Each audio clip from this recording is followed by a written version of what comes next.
ሰላም ሰላም ውድ የዩቲዩብ ቻናል ተከታታዮቼ እንደምን አላችሁ? በባለፈው በክፍል 29 የቻይንኛ ቋንቋ ትምህርት በሚል ሰፋ አድርገን ስለ ጓደኛ መነጋገራችን እንዳለ ሆኖ እንግዲህ ከነዛ ቃላቶች ወይም ከተማማርናቸው ቃላቶች ውስጥ ለማስታወስ ያክል አንዳንዶችን አለፍ ብለን ነካ አድርገናቸው እናልፋለን ማለት ነው። እንግዲህ በባለፈው ክላሳችን ከተማማርናቸው ውስጥ ጓደኛ ማለት በቻይነኛ ምን ማለት ነው የሚል ነበር። እንግዲህ የክፍል 29 ክላሳችን ማለት ነው። ጓደኛ በቻይነኛ ፐንዮ ፍሬንድ ወይም ደግሞ ጓደኛ የሚል ትርጉም አለው። ጓደኛ እንግዲህ ብዙ አይነት ጓደኛ እንዳለ ተነጋግረናል። የረጅም ጊዜ ጓደኛ እንዳለም በዛው ተነጋግረን ነበር። እንግዲህ የረጅም ጊዜ ጓደኛ ማለት ምን ማለት ነው በቻይነኛ ካል ላው ፐንዮ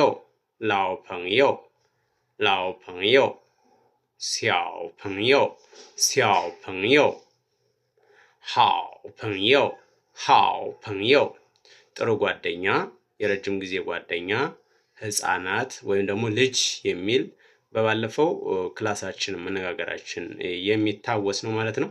እንግዲህ በክፍል 30 የቻይነኛ ቋንቋ ትምህርት የዕለቱ ክላሳችን ይሆናል ማለት ነው። ወደ ዕለቱ ክላሳችን ከመግባታችን በፊት ላይክ፣ ሼር፣ ሰብስክራይብ እያደረጋችሁ ላልደረሰው ሼር እያደረጋችሁ አድርሱለት።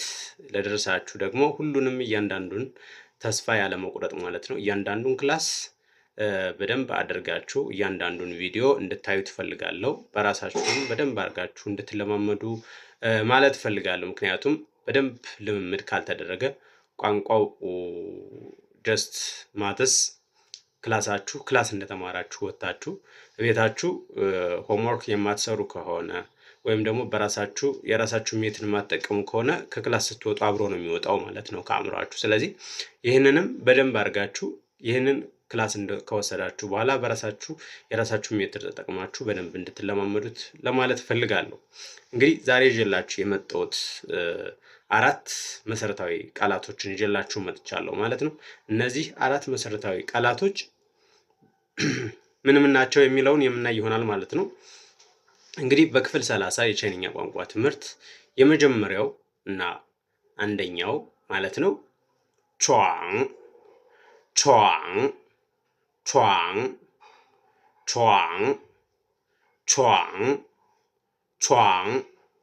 እንግዲህ ሰከንድ ቶን አለው። ቶኑ ሰከንድ ቶን ነው።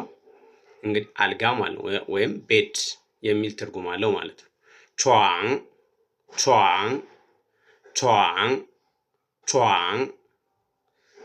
ቤድ ማለት ነው ወይም ደግሞ አልጋ ማለት ነው።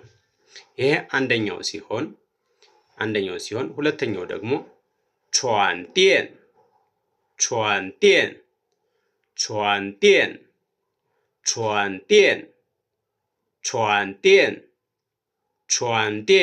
አብራችሁ እስኪ አብራችሁ ውድ ቤተሰቦቼ፣ ምክንያቱም ቋንቋው በራሱ ልምምድ ስለሚያመጣው ማለት ነው እና ድፍረት ስለሚያመጣው አብራችሁ እኔም ስል አብራችሁ እናንተም ፕራክቲስ እያደረጋችሁ ቿንዲን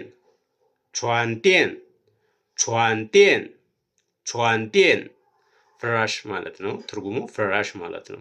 እንግዲህ ቿን ካል ቿን አልጋ ነው ካል ቿንዲን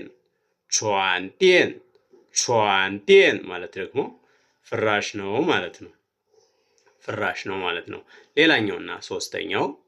ሌላኛውና ሶስተኛው አልጋ ፍራሽ ካል ምን ያስፈልጋል ማለት ነው? ትራስ ማለት በቻይንኛ ምን ማለት ነው? ምን አልኳችሁ?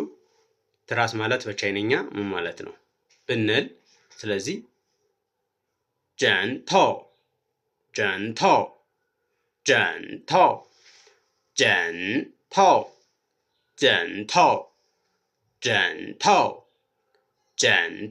እስኪ አብራችሁ ያላችሁ ወደ ቤተሰብ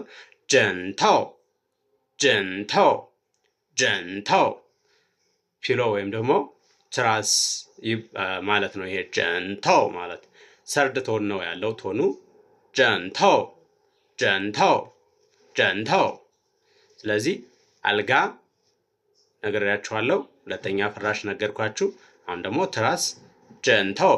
ስለዚህ ትራስ ይባላል ማለት ነው። የመጨረሻውና ዋነኛው ደግሞ ምንድነው ማለት ነው? አንድ ቤድሩም ውስጥ አልጋ ካለ፣ ፍራሽ ካለ፣ ትራስ ካለ ሌላ ደግሞ ምን ያስፈልጋል ማለት ነው? አራተኛውና የመጨረሻው ምን ያስፈልጋል ማለት ነው? ቤዝ ቤዝ ቤዝ ቤዝ ቤዝ ቶኑ አራተኛ ቶን ነው። ምንድነው ማለት ነው? ብርድ ልብስ ነው ማለት ነው። ስለዚህ ምን አልኳችሁ? ብርድ ልብስ ማለት በቻይንኛ ምን ማለት ነው ማለት ነው? ቤዝ ቤዝ ቤዝ ቤዝ ቤዝ ቤዝ። እንግዲህ ቶኑ አራተኛ ቶን ነው። ዝ የሚለው ግን ኒውትራል ነው ማለት ነው። ቶን የለውም፣ ግን ስናነበው ቆረጥ ያለ የሆነ አነባበብ አለው ማለት ነው። ልክ ሶስተኛ ላይ የነገርኳችሁ ጀንታው ጀንታው የሚለው ጀን የሚለው ሰርድ ቶን ስትሆን ታው የሚለው ግን ኒውትራል ነው ወይም ቶን የለውም ማለት ነው። ስለዚህ ሲነበብ ግን ልክ እንደ አራተኛ ቶን ቆረጥ አድርገን ነው የምናነበው ማለት ነው። ስለዚህ ጀንታው ቤዝ ጀንታው ቤዝ ቤዝ ቤዝ እንላለን ማለት ነው። ስለዚህ ቤዝ ማለት ብርድ ልብስ ነው ማለት ነው። ውድ ቤተሰብ ቻይኒስ ላንጉዌጅ አንድ ጊዜ በተማርነው ብቻ በቂ አይደለም። በአጋጣሚ ባገኛችሁት አጋጣሚ ከምታገኙት ማንኛውም ሰው ጋር ማለት ነው። ማንኛውም ሰው ስላችሁ ቻይኒስ ይችላል ብላችሁ ከምታስቡት ሰው ጋራ በቻላችሁት መጠን ብችሉ መጻጻፍ፣ ባችሉ ደግሞ ማውራት፣ ካልቻላችሁ ደግሞ ብቻችሁ ናችሁ ቤታችሁ ከሆነ ወይም ደግሞ ሌላ ቦታ ብቻችሁ ስትሆኑ መለማመድ ያለባችሁ እነዚህን በእለት የምንነጋገራቸውን ቃላቶች ነው ማለት ነው። እንግዲህ ወደ ስንት ክላስ ሰራ ማለት ወደ 30 ቪዲዮ ሰራ ማለት ነው። 30 ቪዲዮ ውስጥ ብዙ አይነት ወርዶችን ነግሬያችኋለሁ ወይም ደግሞ ለቅቄያለሁ ማለት ነው በእነዚህ ቪዲዮዎች። ይሄ ከነዚህ ውስጥ ምን ያክል ይዘናል? ወደ ራሳችን እንምጣና እስኪ ራሳችንን ፈትሽ። ምክንያቱም ቻይኒስ ላንጉዌጅ ወይም ደግሞ ሌላ ማንኛውንም አላማ አድርጋችሁ ያዛችሁትን ነገር በቆራጥነት ሁሉንም ነገር ካልያዝ ነው ኢፌክቲቭ ሊሆን አይችልም ማለት ነው። ምክንያቱም there is no way በቃ ይህን ለመያዝ ምን ብለን ማሰብ መቻል አለብን? የግዴታ ጠንክሬ ማጥናት ወይም ደግሞ ጠንክሬ ማንበብ መቻል አለብኝ የሚለው ነው። ከዛ ውጭ ከናንተ የሚያስፈልግ ምንም ወይም ደግሞ ማንኛውም ነገር አይኖርም ማለት ነው። ስለዚህ ዋናው አእምሮ ነው። ትልቁ ታርጌት እዚህ ጋር ነው ያለው ማለት ነው። ታርጌቱ አእምሯችሁን መቻል አለብኝ ብላችሁ መንገር መቻል አለባችሁ። ስለዚህ እንደዛ ከሆነ ነው ልንለምደው የምንችለው እንጂ ይሄ ምንም አዲስ ቋንቋ ነው። እኛ ብዙ አይነት ሀሳቦች አሉብን። በዚህ ቅጽበት ብቻ ተምረን ልናመጣቸው የምንችላቸው ነገሮች አይደሉም ማለት ነው። ስለዚህ ይሄን ነገር እንደ ፕላን አድርገን ማለት ነው፣ እንደ ትርፍ ነገር ሳይሆን እንደ ዋና ዓላማ አድርገን ከያዝነው የምናመጣው ይሆናል ማለት ነው። እንደዛ ካደረግነው ነው ለውጥ የምናመጣው።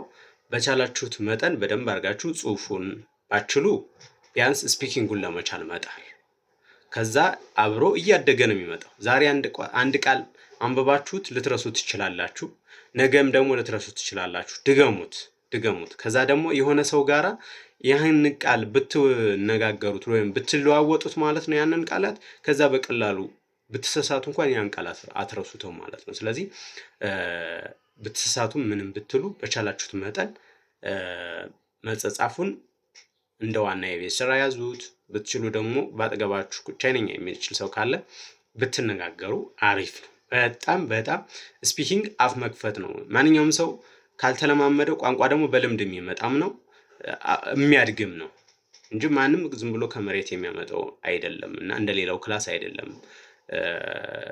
ይፈልጋል ማህበረሰቡ አማርኛ የሚናገር ማህበረሰብ ወይም ኦሮምኛ የሚናገር ማህበረሰብ ወይም የኢትዮጵያ ብሔረሰቦች ቋንቋ የሚናገር ማህበረሰብ ውስጥ ሆነን ቻይንኛ ብንል አብዛኛውን ሰዓታችን የምናባክነው በእኛ ዲያሌክት እና በእኛ ቋንቋ ነው ማለት ነው። ስለዚህ ያንን ለመናገር ደግሞ ያንን ለማስፋፋት የግዴታ ይህን ቋንቋ ከሚችል ሰው ጋር አብረን ማውራት ወይም ደግሞ ኮሚኒኬት ማድረግ መቻል አለብን ማለት ነው። ሶ ይህንን ትኩረት ሰጣችሁ ፊልሞችን ማየት፣ ሁለተኛ ደግሞ ሌሎች ቪዲዮዎችም በተመሳሳይ ኮሚኒኬት የሚደረጉ ሌሎች ቮይሶች አሉ። ቮይሶቹን አፕሊኬሽኖችን በማውረድ ማለት ነው መለማመድ ማለት እያዳመጡ እነዛን ነገሮች ደጋግመው መናገር አሪፍ።